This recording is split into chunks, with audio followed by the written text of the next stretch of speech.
இன்றைக்கி வந்து தாவேக்காவுக்கு பயங்கரமான ஒரு ஒரு ஸ்வீட்டான ஒரு நாள் அப்படின்னு சொல்கிறேன். விசில் அடிக்கக்கூடிய ஒரு நாள் அப்படின்னு சொல்லலாம்.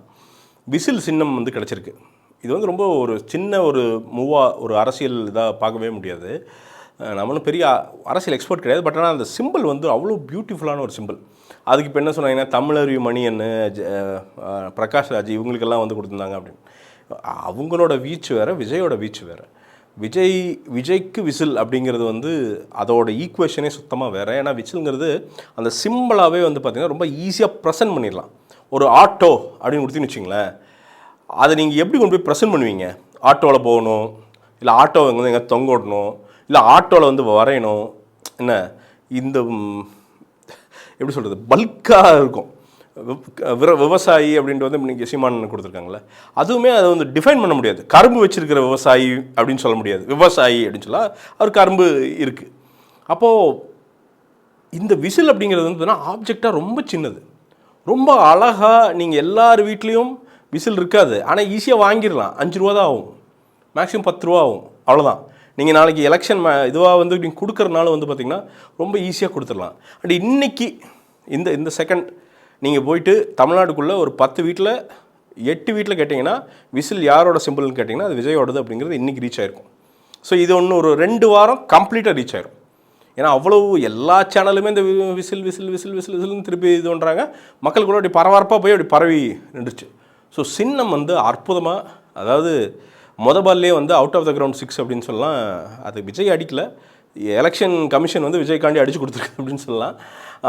அது நடக்கும், அது நடக்கும். அது ஒரு பொலிட்டிக்கல் பார்ட்டிக்கு சிலதெல்லாம் நல்லது நடக்கணும் அப்படின்னு நினச்சா நடக்கும். அண்டு விஜயுமே எல்லாருமே மக்கள் க்ளோஸாக வாட்ச் பண்ணுறாங்க. இப்போ இந்த ஜனநாயகனோட டிபேக்கில் அந்த பிரச்சனைகள்லாம் இருக்குல்ல, அது ரொம்ப டீப்பானது. அது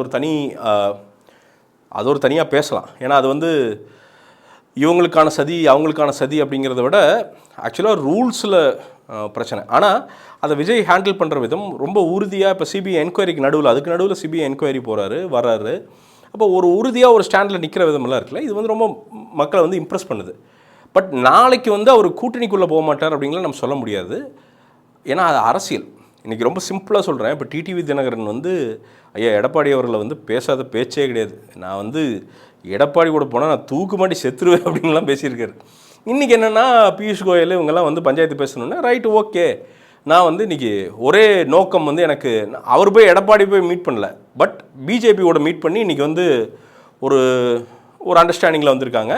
ஸோ பிஜேபி அண்ட் தினகரன் அப்படிங்கிறப்போ அது ஓட்டு செதறாமல் பார்க்குறதுக்கு பிஜேபி ஒரு வேலையை பார்க்குது. அதுக்குள்ளே வந்து இன்றைக்கி தினகரன் வந்து அழகாக வந்திருக்கார்.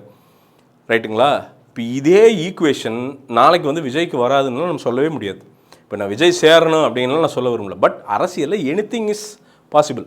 நாளைக்கு விஜய் வந்து ஐயா எடப்பாடி கூட நின்றுட்டு வந்து என்ன சொல்லலாம்னா, நான் பிஜேபி கூட இல்லை, நான் வந்து கொள்கை ரீதியாக அதிமுக கூட நிற்கிறேன், எனக்கு பொது எதிரி அப்படிங்கிறது திமுக வீழ்த்தி ஆகணும் அப்படின்னு சொல்லிட்டு இந்த பக்கம் வந்து இன்றைக்கி டிடி தினகரன் வந்து பிஜேபிக்கு போன மாதிரி இவர் வந்து எடப்பாடி கூட நின்னார்னா கேம் மாறிடும். பட் இது வந்து ஒரு நல்ல ஸ்டார்ட்டு. இன்றைக்கி இப்போது நிறைய போல்ஸ்டர்ஸ் அண்ட் விஷயம் தெரிஞ்சவங்க, எலெக்ஷன் இதெல்லாம் ரொம்ப நாளாக ட்ராக் பண்ணுறவங்க என்ன சொல்கிறாங்க அப்படின்னா, விஜய் அவர்களுக்கு வந்து இப்போ இந்த சிட்டி சுற்றி இருக்கிற ஏரியாஸ் இதெல்லாம் செம்ம மவுஸு இருக்குது. ஏன்னா அங்கெல்லாம் வந்து நீங்கள் நல்லா பார்த்துருப்பீங்க, சிட்டியில் வந்து மேக்ஸிமம் வந்து பார்த்திங்கன்னா பணப்புழக்கம், பெனிட்ரேஷன் வந்து இந்த கேஷ் ஃபார் ஓட்ஸ் வந்து ரொம்ப கம்மியாக தான் இருக்கும். பார்த்திங்கன்னா ரொம்ப மினிமலாக தான் கொடுப்பாங்க. அப்போ அங்கே ஓட்டு வந்து என்னென்னா அவங்களுக்கு யாருக்கு பிடிக்குதோ அதான் போடுவாங்க. அந்த இடங்களில் விஜய் வந்து கரெக்டான கேண்டிடேட்ஸ் போட்டாலே நிறைய ஜெயிக்கிறதுக்கான வாய்ப்புகள் இருக்குது இன்றைக்கி தாவேக்காக்கு அப்படின்னு சொல்கிறாங்க. ரூரலில் இன்றைக்குமே it is a fight between DMK and ADMK. சில இடங்களில் நிறைய இடங்களில் டிஎம்கே வந்து அஹெட்டாக இருக்குது. இன்னும் எலெக்ஷன் வர வந்து உண்மை தெரியும். ஏடிஎம்கே வந்து நிறைய அந்த கொங்கு பெல்ட் மாதிரி ஏரியாக்கள் ஏடிஎம்கே இன்னுமே வந்து பயங்கர கோல வச்சுக்கிற ஒரு பார்ட்டியாக இருக்குதுன்னு சொல்கிறாங்க. பட் இந்த விசில் அப்படிங்கிறது, இந்த சின்னத்தோட ரீச் அப்படிங்கிறது, இந்த சின்னம் மட்டுமே அவருக்கு வந்து இன்னொரு 3-4%. ஏன்னா நிறைய பேர் என்ன உட்காந்துட்டு வந்து பார்த்திங்கன்னா ஆர்வம் வாசிட்டு இருந்தாங்க அப்படின்னா, இல்லை எலெக்ஷன் கமிஷன் வந்து விஜயோட வாழ்க்கையில் விளையாட போகுது, அவரோட தமிழக வெற்றி கழகத்தை வந்து தோல்வி கழகமாக போகுது, ஒவ்வொரு தொகுதியிலையும் ஒரு சின்னம் தர போகிறாங்க அப்படின்னா, ஒவ்வொரு தொகுதியில் ஒரு சின்னம் தான் காலி விஜய் இன்றைக்கி இப்போ சொல்லலாம்.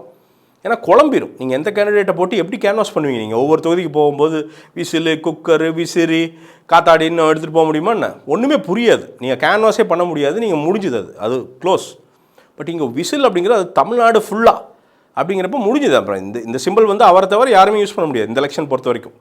என்ன மேக்ஸிமம் பண்ண முடியும் தொகுதிக்குள்ளே வந்து பார்த்தீங்கன்னா இப்போ ஜோசப்னு ஒருத்தர் நிற்கிறாருல, இல்லை வந்து பார்த்தீங்கன்னா ஒரு ஆறுசாமின்னு ஒருத்தர் நிற்கிறாருன்னா ஏ ஆறுசாமினா பி ஆறுசாமி சி ஆறுசாமின்னு வந்து பார்த்தீங்கன்னா ஒரு 20 பேரை வந்து ப்ராக்ஸி நிற்க வச்சு அந்த ஓட்டை சிதைக்கிறதுக்கு வேணால் ட்ரை பண்ணலாம். அவ்வளோதான் வேட்புமனு தாக்கல் பண்ணி பண்ணலாம். இவ்வளோ தான் பண்ண முடியும். அது ரெகுலராக காலங்காலமாக பொலிட்டிக்கல் பார்ட்டிஸ் பண்ணுறது. பட் அதை தாண்டி இந்த காமன் சிம்பல் அப்படிங்கிறது ரொம்ப வலுவான ஒரு சிம்பலாக எப்படி உதயசூரியனுக்கு எப்படி இரட்டை இலைக்கு அவ்வளவு, ஏன்னா கேண்டிடேட்டே தெரியாமல் போய் உதயசூரியனில் குத்துவாங்க. ரொம்ப சிம்பிள் நிறைய இடங்களில். அதே மாதிரி கேண்டிடேட்டே தெரியாமல் போய் இரட்டை இலை குத்துவாங்க நிறைய இடங்களில். அது ஒரு பாரம்பரியம். ஏன்னா ஏதோ ஒரு வகையில் வந்து அவங்க அந்த இரட்டை இலையினால பெனிஃபிட் ஆகிருப்பாங்க. இப்போ ஏதோ ஒரு நல்ல விஷயத்தினால வந்து உதயசூரியனால அவங்க பெனிஃபிட் ஆகிருப்பாங்க. அந்த சிம்பிள் வந்து அந்த லீடரை விட அந்த கேண்டிடேட்டை விட ஜாஸ்தியாக அந்தளவுக்கு மார்க்கெட் ஆகி நிற்கிது. அப்படிங்கிறப்போ விசில் வந்து அதுக்கு சற்றும் குறையாமல் போய் நின்றும்.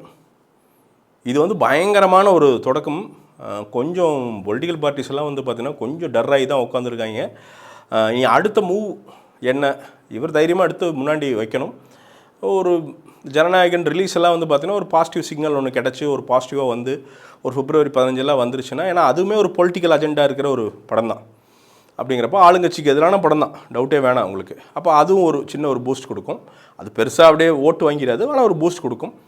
March 15 வாக்கில் இந்த எலெக்ஷன் கோட் ஆஃப் கண்டக்ட் வந்து இம்ப்ளிமெண்ட் பண்ணப்படும் அப்படின்னு சொல்கிறாங்க. March 2வது வாரம் அப்படின்னு கோட் ஆஃப் கண்டக்ட் வந்துடும் அப்படின்னு சொல்கிறாங்க. அப்போ அதுக்குள்ளே இந்த படம் ஓடி முடிச்சாலும் அப்படி ரெடி ஆகி அன்றைக்கி விசில் எல்லா பக்கம் பரவுச்சுன்னா நீங்கள் ரொம்ப ஈஸியாக பேசலாம்.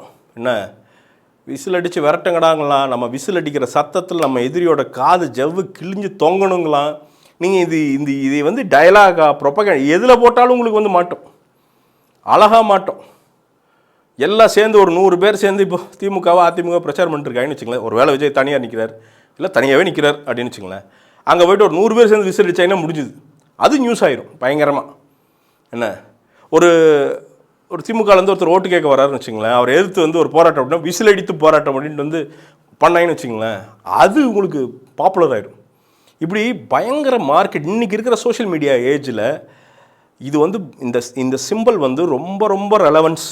ஏன்னா சூரியன்னா இப்படி காமிக்கணும், ரெட்டலைன்னா இப்படி காமிக்கணும். நீங்கள் அந்த ரெட்டலை போய் தேடலாம் முடியாது. ஓகே இப்படி அவ்வளோதான், அது தெரியும் ஓரளவுக்கு. அதனால் அது அப்போ இருந்து மார்க்கெட்டிங் பண்ணங்காட்டிக்கு பரவாயில்ல. இன்றைக்கி சூரியனும் உதயசூரியனும் இன்றைக்கி ரெட்டலையும் வந்து 2 கட்சிகளுக்கு வந்துருச்சுன்னா அதை கொண்டு போய் சேர்க்கக்குள்ளே அவங்க திராணி போயிருக்கும். பட் இந்த விசில் அவருக்கு கிடைச்ச ஒரு ஜாக்பாட் அப்படின்னு நினைக்கிறேன். ரொம்ப ஈஸியாக அது பர்மனன்ட் சின்னமாக தக்க வச்சுக்குவாருன்னு நினைக்கிறேன். எப்படி முரசு ஒரு விஜயகாந்துக்கு கிடச்சி அது ஒரு பெரிய ஒரு தாக்கத்தை ஏற்படுச்சோ அந்த மாதிரி விசில் வந்து இந்த சின்னம் வந்து ஒரு மிகப்பெரிய தாக்கத்தை ஏற்படுத்தும் அப்படின்னு நினைக்கிறேன். And political moves candidate selection மட்டும் ரொம்பலாம் வேண்டியதில்லைங்க. கொஞ்சம் நேர்மையான நல்லா படித்த பசங்க, கொஞ்சம் சொசைட்டியில் ரெலவெண்ட்டான அந்த ஏரியாவில் தெரிஞ்ச பசங்க, அவங்கள கொண்டு வந்துட்டாலே விஜயோட புல்லில் அந்த ஸ்டார் புல்லில் நிறைய மேஜிக் நடக்கிற கூட வந்து வாய்ப்பு இருக்குது. இந்த எலெக்ஷன் ரொம்ப ரொம்ப ரொம்ப ரொம்ப டஃப்பு. எல்லாரும் காசு இறக்கிறதுக்கு பயப்படுவாங்க. ஏன்னா எவன் ஜெயிக்க போகிறான்னு யாருக்குமே தெரியாதுங்க.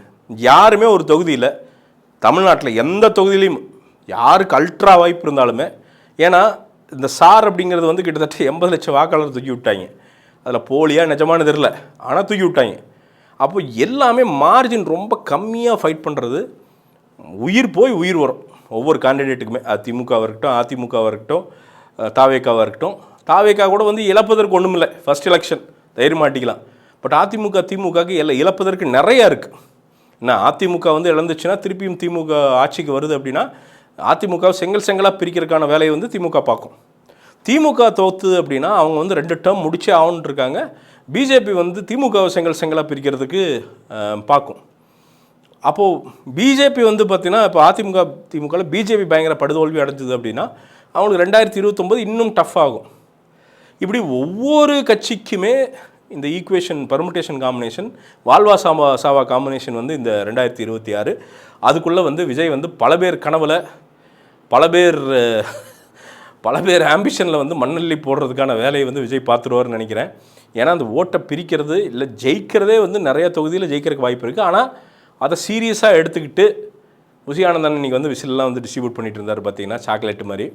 அதெல்லாம் நிறுத்திட்டு சந்தோஷம்தான், ஓகே ஒரு பொதுச் செயலாளர் பண்ணுறாரு, ஓகே.